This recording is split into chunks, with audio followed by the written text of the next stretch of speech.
வணக்கம். என் பேர் தளபதி முருகன். நான் ரஜினி மன்றத்தில் மாவட்ட துணைச் செயலராக இருக்கேன். போன திருப்பு எம்பிக்கு கேண்டிடேட்டாக நின்னேன்.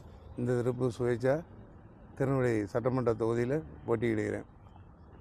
எதுக்காக களமிறங்கணும்னு உங்களுக்கும் தெரியும். இந்த வெற்றி கழகத்துக்காக நாங்கள் களமிறங்கியிருக்கோம். எங்களை சீண்டக்கூடாதுன்னு நினைத்தோம். எங்களை சீண்டி விட்டார்கள். அதனால் வெற்றி கழகம் எங்கெங்கே நிற்கிறோம் அங்கே ஃபுல்லாக ரஜினி ரசிகர்கள் களம் இறங்குவார்கள். நேற்று தலைவரிடம் மன்னிப்பு கேட்பேன் என்று சொன்னார். ஆனால் அது சாத்தியப்படாது.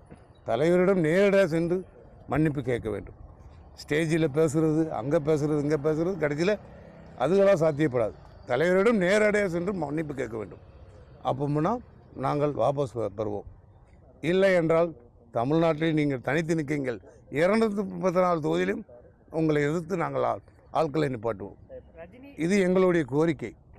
ரஜினி ரசிகர் சார்பாக நீங்கள் ஏற்று நிற்க பண்ணுறீங்க. அவர் ரஜினி அவருக்கு சொல்லிட்டீங்களா? தகவல் தெரியுமா? ரஜினிகாந்த் எங்களுக்கு சப்போர்ட் பண்ணுவார்னு எங்களுக்கு நம்பிக்கை இருக்குது. இல்லை, அவருக்கு தகவல் கேட்டு அனுமதியோட தான் பண்ண போகிறீங்களா?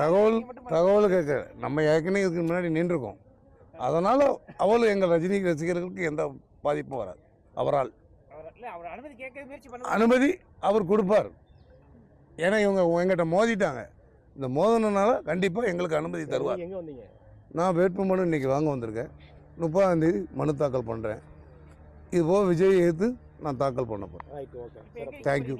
நான் திருநெல்வேலி தொகுதியில் இப்போ நிற்கிறேன்.